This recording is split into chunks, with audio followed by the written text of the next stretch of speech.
What's up, NFL fans? I'm Emory Hunt, the czar of the playbook, and don't forget to check out and purchase your copy of our latest football game plan book, Stiff Arming Football Myths. We have these available in both PDF and paperback form.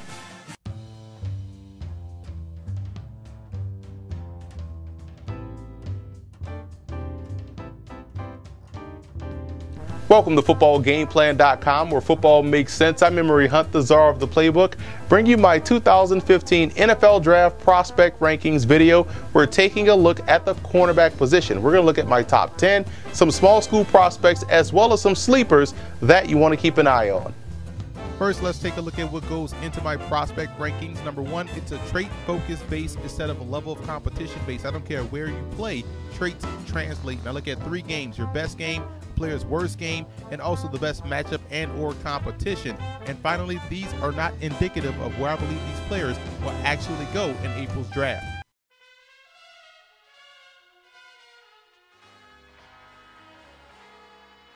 We're going to start off with Donald Seliskar out of Western Michigan, a guy that has good all-around game, complete understanding of passing concepts, and he plays the ball extremely well. And I like the fact that he's a very good run defender. Now, he can be a little high coming out of his back pedal, and I believe he has iffy recovery speed. You saw some of the same questions about Benet Ben-Wickery out of San Jose State, who now plays for the Carolina Panthers. I think he's a corner, not a safety, but he still earned a 3rd-round grade. Terrific player. I'm a big fan of Saquon Edwards out of New Mexico, a guy that has the upside that you look for. Spent time at receiver for the Lobos before switching to cornerback this past season. He has very good ball skills. He plays with length and not afraid to get in there and make a tackle, but he doesn't always get his head around to find a football. And you know, by him playing receiver, he's not going to have those little nuances mastered that you want to see at the cornerback position. But I do think he plays fast on the football field. If he's going to make a mistake, it's going to be at 100 miles an hour. He has the raw tools that teams will love to work with moving forward. Byron Jones out of UConn attacks the football well in the air. He has good redirection skills and has mastered those little nuances of playing the position. Now, he's not as fluid coming out of his back pedal, and he can get handsy in coverage. And I also believe he has marginal agility, but I do think he has the capability to face up very well versus receivers, which is why I compare his game to Kerry Williams. Eric Rowe out of Utah is a physical player that can match up well on the boundary as well as in the slot. I think he has very good footwork for the position, but at times he can struggle in transition, and he has marginal bursts out of his breaks. But I think his game is solid and compares favorably to Dwayne Gratz of the Jacksonville Jaguars. I think Damian Swan out of Georgia is a very versatile player. He plays bigger than his size. He has great football awareness, and I think he's solid in press coverage. Now, he needs to develop patience at the line of scrimmage and also in zone. He gambles a lot, and that can get you beat at the next level, but he definitely has good all-around game, and I love the way he's competing out there on the edge. I thought Justin Coleman had a terrific week down at the East-West Shrine game this year. Tough competitor, very good awareness, and also has good quickness and above-average change of direction skills. Now, he can lose his place on the field because of looking in the backfield, and he's not overly strong, so I think he's better suited to play in a slot or in off coverage, but he reminds me a lot of Ricardo Allen that plays for the Atlanta Falcons. The first thing that jumps out at you on film about Ronald Darby's game is how much of a tremendous athlete he really is. He has that good recovery speed. He's an excellent blitzer. He closes well on the receiver and on the football, but he's poor technique-wise. He gambles far too often and relies a lot on speed and is inconsistent in finding the football. I think those things are why I compared his game to Kyle Wilson. He has to clean that up if he wants to maximize his potential as a pro. Ja'Cory Shepard out of Kansas has very good hand-eye coordination, good press man skills, and also plays above the rim extremely well. Now, he's not quick or sudden. He has marginal change of direction skills, and if he loses the hand battle initially at the line of scrimmage, he'll struggle to recover. But I do think overall he has a lot of Leon Hall-like ability. I'm a big fan of Doran Grant out of Ohio State. He's a tough physical player with good instincts, very good short area burst, but he tends to get handsy and over-aggressive, especially downfield in coverage. He doesn't always turn to find the football, but there's a lot of Darius Butler skill set to his game. Quandre Diggs out of Texas is your quintessential slot corner. He's good in the box versus the run, has very good read and recognition skills, and also is a good blitzer coming off the edge, and he plays the ball extremely well. Now, he's not as effective in man coverage, and he's inconsistent in turning and running with the receiver. So I think overall, he's limited in what he can bring to the table as a pro, but he has good slot corner skills. I think that's where he'd excel for a long time at the next level. DeJuan Smith out of Florida Atlantic had a great week of practice down at the Senior Bowl. He competes well. He has good long speed and the good footwork necessary to mirror wide receivers. Now, he doesn't always turn to find the football, and he's not overly athletic, more of a straight line athlete, but he is a special teams ace. I think that will get him on the football field right away as a pro. He also can play safety if need be.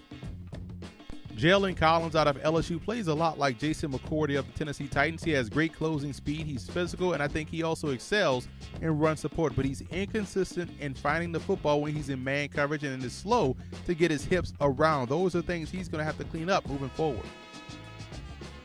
I got the chance to see Bobby McCain out of Memphis live versus Temple, and what I saw in that game, he played all three cornerback spots, boundary side, field side, even in the slot. And when I went back and watched more film, I saw a guy that had above average ability to blitz with the effectiveness to disrupt passes. He also has good instincts and acceleration and has good mirroring skills, and I believe he's very capable versus the run. So projecting him to the next level, I see a solid number 2 or number 3 corner with the ability to play special teams.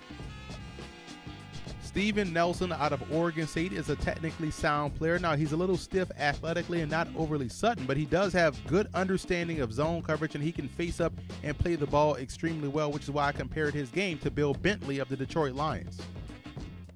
Alex Carter was a productive player for the Cardinal, plays under control. He's a good zone corner and has good football awareness. Now, he's not overly explosive, and he takes too long to get out of his brace. That is something he's going to have to get better at as he moves forward. Cam Thomas out of Western Kentucky plays a lot like E.J. Gaines of the St. Louis Rams. He gets a good break on the football, he has good footwork, and he can play the matchup zone very well. Now, he's stiff athletically, marginal man skills, and struggles to open his hips, but overall, as a zone corner, he has tremendous value. It's a shame that Nick Marshall didn't stay at quarterback, but as a cornerback, he had a great attitude at the Senior Bowl when he made the switch. He competes very well. He's a fluid athlete and has a good upside because of his attitude and his athleticism, and he also has ball skills, quite honestly. Now, he's raw as a corner. He's susceptible to double moves, and he's better off in zone coverage as opposed to man, but overall, solid enough prospect with tools that you can look at as a fifth-round type guy.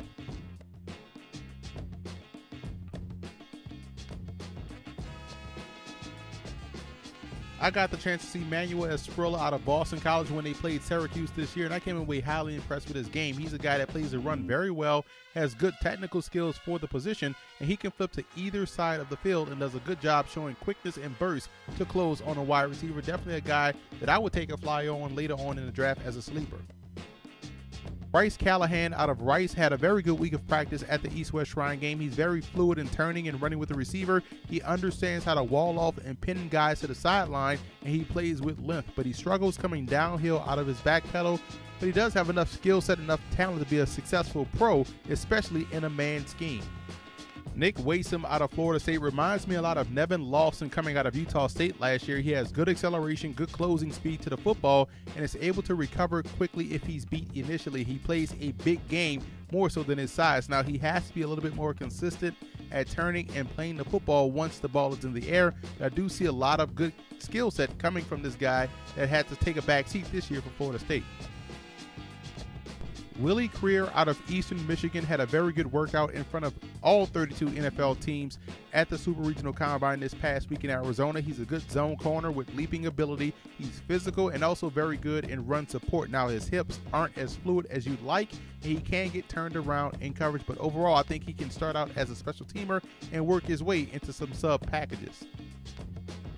Rounding out my prospect rankings list is Courtney Lester, and I feel he has a good feel for the game, solid instincts and quickness. He plays a very good style of football that I believe is tailor-made for a zone team, and I like his ability to come up and run support and make a play. And in coverage, he has the turn and run skills, the ability to mirror, and very good ball skills to get the pass breakup. I think he'll get a shot in a camp, and what can keep him around will be his ability to play special teams. So let's recap my 2015 NFL Draft prospect rankings video for the cornerback position. And as you can see, these are color-coded by round grade. First, second, and third round graded prospects are listed here. Third round is green. But overall, this is a deep class of cornerback prospects where you can find guys that can start for your football team in the 4th and 5th rounds. I'm excited about this group. I think wherever these guys go, they'll excel instantly as rookies.